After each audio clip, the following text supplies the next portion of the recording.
What's up, guys? We're back out here at Icon Performance. We're gonna be working on a 5th gen Camaro tonight, where we're gonna be doing custom ptfe 6 AN trans lines. So we have the ICT billet AN trans line adapter. We're gonna be building lines all the way from the transmission all the way up to the trans cooler. Trans cooler's already put in. We've already installed that. We built the car a couple months back. It's an L99. It's got a Texas Speed F35 cam in it. 36 or 3800 converter, if I remember right. Long tube headers, full exhaust. We welded V-bands on the whole thing, whatnot, right? I'll get you some clips and all that later of it.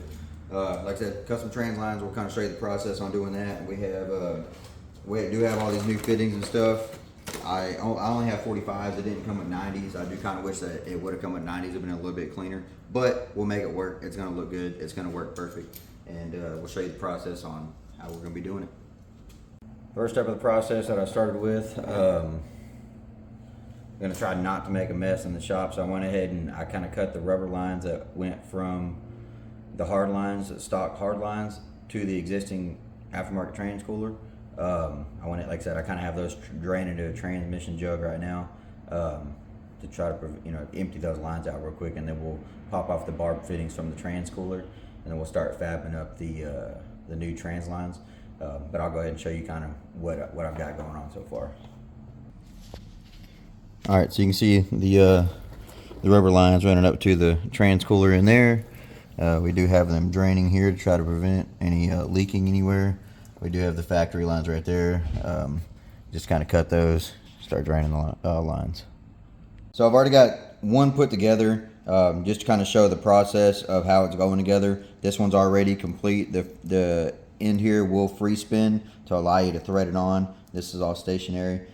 As it goes together, you'll have this bottom part of your fitting will go on the outside of the sleeve. You'll have your inner thing here. It will go around the inside liner, but under that sleeve there, your braided sleeve. And then you have to have your special tool. I'm gonna set this side down. You do have a special tool here that will put these on. You kind of shove it in there, and you're just gonna fight it in. What you're looking for, I don't know if you can see in here, if that camera will focus, you have that plastic liner. You're trying to get it flush close to the top. There's like an outer ring right there that it'll kind of butt against. So I'm just gonna keep shoving that in there until it's flush, and then I will slide this sleeve, the bottom part of that fitting, up the sleeve a little bit, and then we'll take this top part of the fitting, put it in there, and we'll thread it in there, and we'll connect it. All right. We're getting rid of the rubber lines that tie into the trans cooler. True Cool 40K, a lot of times they just have a barb fitting inverted flare that thread into it. They are a motherfucker to get the right fittings, or at least locally at last minute. Luckily for us, Outlaws Garage and House of Speed both supplied one of each for us, so we're going to go ahead and get these in. I've already got both the barb fittings off the trans cooler and the rubber lines already as well. I'm going to get you down there. I'm going to show you that real quick, and then we'll start throwing in the other lines. We got the first half of the lines made, so we'll get them kind of threaded in. We'll start routing it. We'll get our link cut for the next one, put our next ends on them, and then we'll throw that ICT billet adapter on, and I'll show you that too. So like I said, the barb fittings are out. Trans coolers are, like I said, already mounted up. We're gonna go ahead and put these AN actual fittings direct. We're just gonna go ahead and start threading them in real fast, and then I'll kind of bring in the actual AN lines. I'll kind of halfway start those threads, and we'll start to route the lines, kind of get our length, pull them back out, and put the other end of the fittings on. So we're gonna go ahead and remove these hard lines. They're running all the way up underneath the starter, across the bell housing, back up into the factory trans cooler position. We're going to go ahead and unbolt that. We're going to start unrouting it. We'll go get it pulled out all the way out of the car, and we'll show you. So factory hard lines, trans cooler lines, we're going to go ahead and unbolt this section right here, and we will unroute the whole thing. It is a little oily underneath here just from that rubber line splitting on this car. Kind of getting some oil residue underneath it. We're going to go ahead and unroute that, and we'll show you how we pull it out.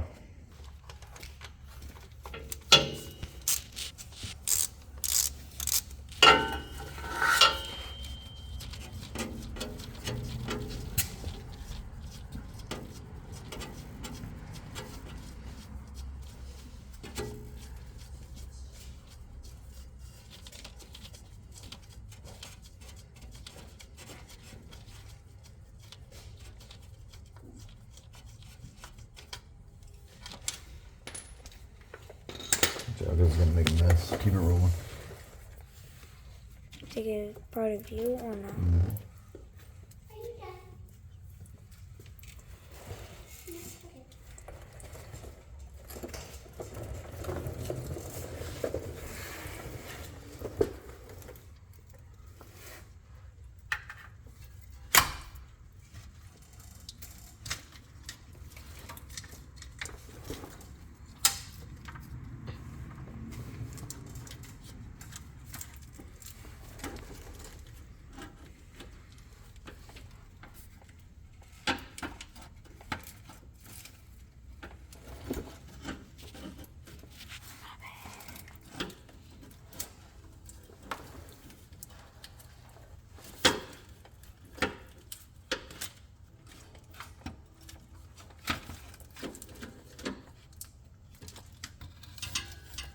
Alright, so factory lines are out. We'll go ahead and throw them outside of the car. We'll start routing in those AN lines.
We got trans lines pre kind of ran.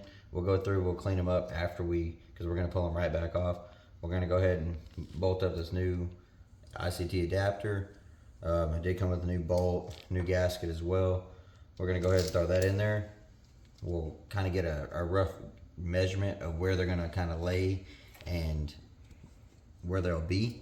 We'll pull them back out. We'll cut them to that length, and we'll put these new fittings on there.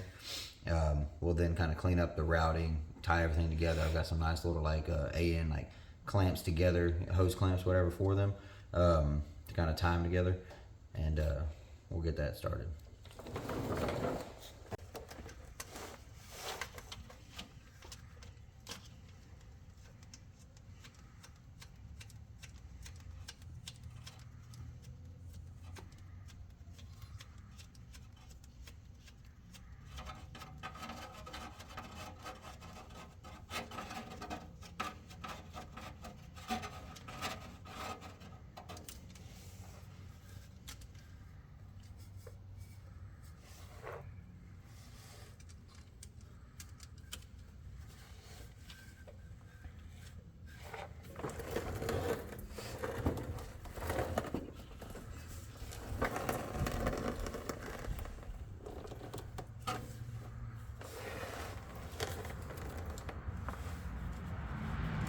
So that's what I was saying. Like our kit didn't come with any 90s, so we're gonna have to kind of figure on the best routing with using these 45s.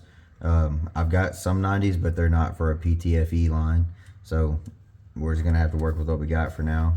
If the customer ends up wanting to change them, or if we can't get the routing that we like, we will end up changing them. But I think we'll probably end up being able to make them work. All right, Both AN lines are made. 45, 45, got some straights. One is just a hair longer than the other. I do have one longer just to be able to reach on that far side of it because it does come in on the driver's side, snake around, and then split back off. So, but even then it's a couple inches longer, not much, but all right. Ready?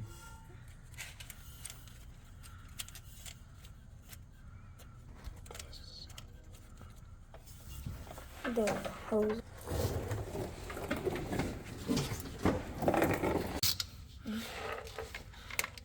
So trans lines are on. We got them routed the way we liked. I'm gonna go ahead and snug up this AN adapter piece. I'm gonna go ahead and snug these trans lines. And then I have, like I said, I have those brackets to kind of tie them together and then kind of clean up the routing of it.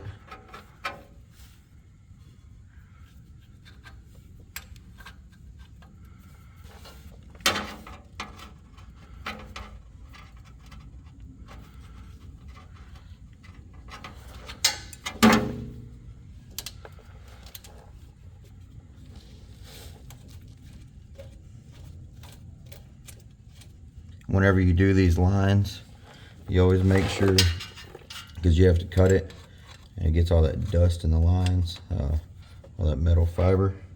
So you always take an air line and you always blow them out before you put them in service so you don't get metal shavings all in your trans fluid or fuel lines, whatever you're making with these. All right guys, Friday morning, last night we were out here. We got the lines made, routed, everything is connected and tightened. We are going to start the car up. We're going to check for leaks. We're going to check trans fluid. We're going to make sure all the fittings and all the lines, everything's out of the way from touching anything, just verifying, especially away from heat sources. Like I said, and then we'll just kind of we'll bring it through the gears. We'll make sure everything's good. We'll put it on the road, we'll test drive it, and everything should be ready to go back for the customer. Cool. So the first thing we're going to do, we're going to take this drain plug right here. We're going to crack it. We've got to go over to the fill side. I don't know if you can see it. If the camera will zoom. Right here, this little plastic tab. We have to pop that up and out. That's going to be our fill. And then we're going to now take and we're going to manually pump in trans fluid after we start the car. Like I said, we'll route our hose and everything first. We'll come over, we'll start the car, we'll come over here, we'll pull the drain plug, and then we'll fill it until it starts dripping out of the drain plug. We'll put it back in, we'll put a quart over just for slosh on launching the car, and trans fluid should be go. We'll check for trans leaks and everything else.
Make sure everything's not leaking. That's basically what I'm doing now, verifying no leaks on the new lines and fittings. And I'll show you that routing real fast. All right, the new line does run in there.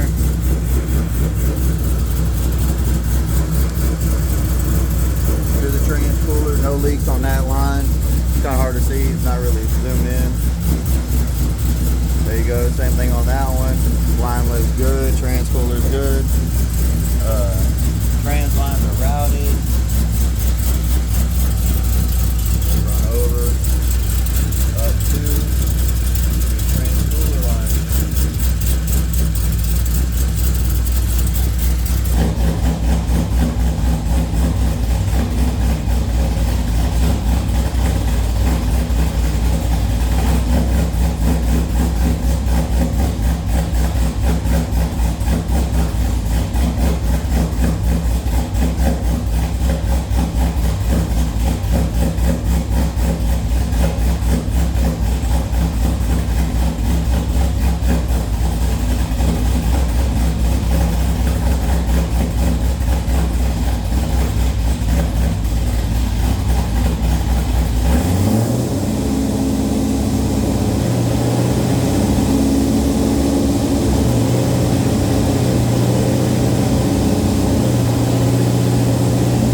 said that he felt like it kind of had an issue where it was going to stall, or that, and that there was a kind of a dead spot somewhere around 4,000 RPM. So we're doing some regular old driving. We're going to do some like kind of hard stops, just some like coasting stops, seeing if we can get this thing at like it's going to die. I'll make a pull and I'll see if there's any that kind of feels weird. I don't know if it's maybe like a downshift that he's feeling, that like a hesitation, or it was probably just low on some trans fluid, because that's the whole reason it had come in, because one of the lines had split, and it was low on fluid, and then we just did a splice the line back together to get it back going, to make it back to the house.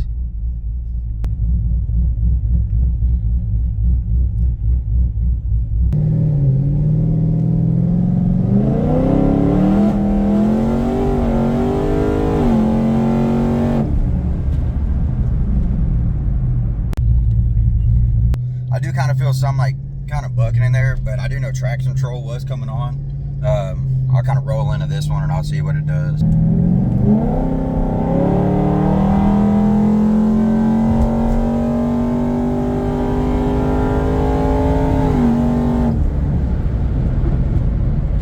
I mean, that one, smooth all the way through the power band. Again, I think some of that falling on its face was probably it cavitating trans fluid and not having, it just being low, right? Same thing, it was low on trans fluid with a really big converter like this thing. It might try to stall, right? But I haven't had any issues with it trying to stall.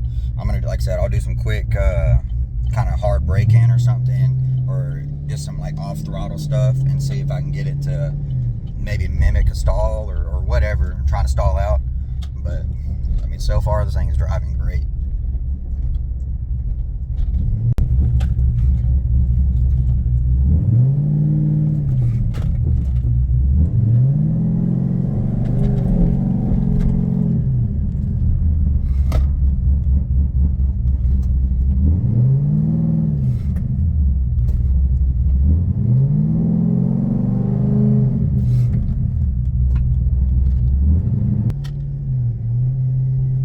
I've been rolling around just doing some random braking, maybe like trying to jump out in the middle of an intersection, having to pop on the brake real fast because somebody's coming or whatever, right? Kind of mimicking other little driving habits that might happen out in random scenarios. And I mean, this thing is performing okay, so I think we're going to be ready to go here soon. We're going to go ahead and drive it to the gym. We'll continue driving it around town, seeing if we can get it to do anything weird, but so far so good.